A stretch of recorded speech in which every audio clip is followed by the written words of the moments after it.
What's up, everybody? I took out all the NIFCs I have and mixed in with the NIFCs, which is the year 2002 and newer for the Kennedy half dollars. There are some mixed in earlier dates, like that bicentennial right there, 2001 to 95. I'd have to say 95% of these are NIFCs, and I'm going through them just to take out the very nicest ones I could find, because I saw that PCGS graded some at mint state 67 and 68, and they're selling for, quite a few $100s into the $1,000 range. So I wanted to go through them and see if I had any that I thought were worthy. This all right here, just that, is from this one case.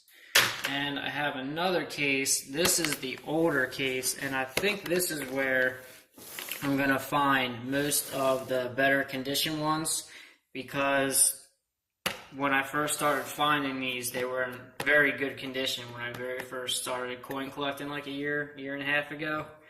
And as I progressed, that gave time for all these coins to be in circulation and go through coin rolling machines and coin counting machines, and they accumulated more scratches and bag marks and damages.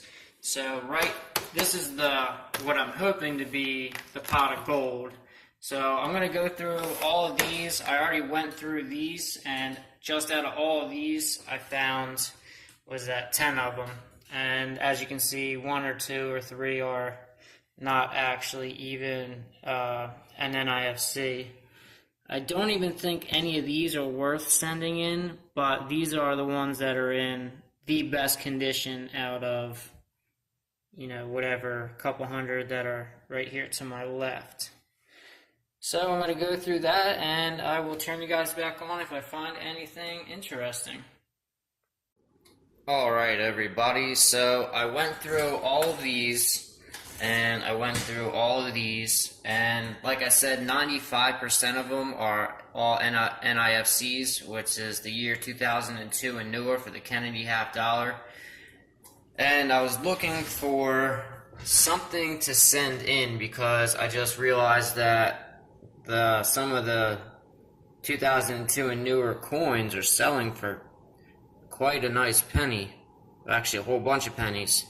So I picked out the nicest ones I could find, and not all of them are NIFCs, like I said. 95% of them are, but there's like a 78, there's a 90, 89, but these are some of the nicest ones.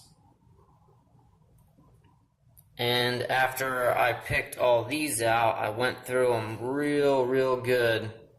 See, it's hard to see. With the human eye, you can't see it, but with this camera, you can see all the little nicks right in that one. This one, he's got a mark on his chin and on his eye, so these wouldn't be worth sending in. I mean, I'd probably get a 66 maybe, but I'm looking for 67s and hopefully a 68, and that's where the money's at. So a 66, I'd be paying more to get it graded than what it would actually even be worth. So I came up with all of them, and then this is what I pulled out of them. These are the 2 nicest ones I have. This one is almost flawless. There's not too much wrong with this one.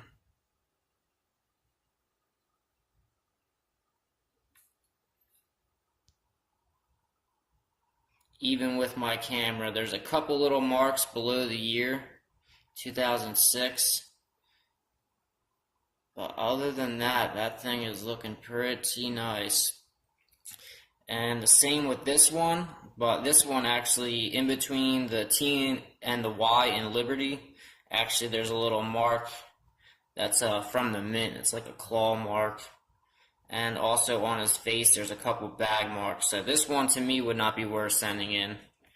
And then this one kind of looks like a proof I don't know why it's so mirrored. Maybe it was one of the first ones in the hammer and die to get stamped, but it does have a decent amount of marks on it. So if I send any in, it's going to be this one. Now I'm going to go on eBay and I'm going to look for ones that are already graded and bring up the picture and zoom in and look at it real good and count how many marks are on it and little lines and bag marks, and compare it to this one to see what I think the grade would be on this one, and then I can figure out if it's worth sending in or not. See, there's a couple marks on the shield right there. Almost impossible to get a perfect one, but this one is pretty close. What's going on, everybody? Just started a box of pennies. I'm about, say, 6 rolls in, and I did get 3 wheats: 1945 Philly, a 52 Denver, and a 57 Denver. Alright, I still got quite a few rolls to go, and I did get 2 more wheats. One was a 1953 Philly with some throw up on it, and check this one out, a 1955 San Francisco, and it's in very good condition. It's a very nice coin. Too bad this isn't the 1955S double die. That would be worth tons of money. But either way, glad to have it. It's still a very nice coin. Alright, we're pretty much a little bit more than halfway done. And I got a couple more wheats. Got a 1955 Philly, a 1940 Philly, and a 1944 Philly. So that makes 9 on the box. 2 or 3 more rolls in, and I got another wheat. It is a 1956 Denver, and also I'm not getting many Canadians, but I did just get this, and it's a 1947. It's not showing up good. There we go. I don't know if they all have that little thing, star after it, but 1947, and that would make it King George VI, it looks like. So, one of my earliest Canadians. Next roll, and we got a 1956 Denver.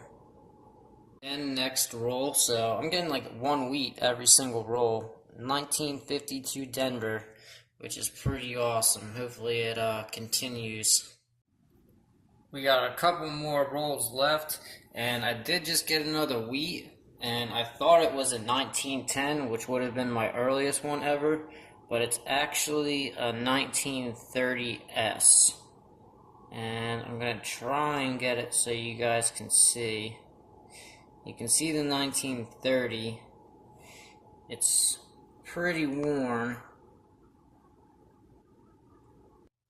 Alrighty, so here's the wrap up. I have all the 1980s right there, and there are definitely way more 1980s. Well, 81, 80, and some 82s if they weigh 3.1 grams. This is a lot more 80s than normal. 70s, this is about average, maybe a little bit more. And here's the 1960s and 59s. I got 2 2009s that I thought might be worth keeping, because I'm only keeping the nicer of the 2009s. For Canadians, I got 5 random years, 65 that was somewhat early, and then this King George VI, and it is a 1947 star. I'm going to look that up. It probably doesn't mean anything, but I'm going to look it up anyway. A couple 1960s, I already went through them. They do not have the repunch mint mark or double die. For San Francisco's, I got the 1955, which is a wheat and in very nice condition. And then I also got a 1970S large date. It's in pretty good condition. These are the 1983s, and I'll be weighing them on this scale to see if they weigh 3.1 grams, which would be an error planchet. And then I have the wheats. We got a 45 Philadelphia, a 52 Denver, a 57 Denver, a 53 Philly, a 1930, and with a closer look, I'm not actually so sure if it's a San Francisco or not. It's really hard to see. 56 Philly, 55 Philly, 40 Philly, 44 Philly, 56 Denver, 56 Denver again, and a 52 Denver. So overall, a good box, 13 wheats, and I was pretty happy with it. What's up, everybody? Portrait Coins here, and that's a wrap up for that penny box. It was a decent box, wasn't great, wasn't horrible, just a regular box. But I did just go to a couple banks today, and I picked up 2 boxes of pennies, a box of nickels, and a box of $50. And the last box of $50 I got 8 40%ers and 2 90%ers, I believe. So hopefully this has something in it, but we shall see. And as for all the not intended for circulation $50, I wrapped all them up, put them back. They're good to go. I did keep the 2 out. The 2 I chose were these 2, and I'm still not positive if I'm going to send them in, but there is a slight chance I might. I'm not 100% sure, but I mean, if you've seen my videos before, you know that this camera picks up every single imperfection that your eye cannot see. So if you can see something on here, which there are things, very small, that's all of them, and you can't see them with the human eye. The only thing you can see on this is that mark right there. That you can see with the human eye. Other than that, you can't see anything. You can't see this little bag mark on his eye. Nothing. So, I don't know. I might send them in. I might not. I'm going to debate, do some more looking into it and figure out what I think they would grade out to be. But anyway, that's it for now. Thanks for watching. Thanks for liking. Thanks for commenting. I can't talk today. I don't know why. But I'm going to go through these coins, and it's a beautiful rainy day, so perfect time to do it. Alright, well, I'll see you guys in the next video. Take care.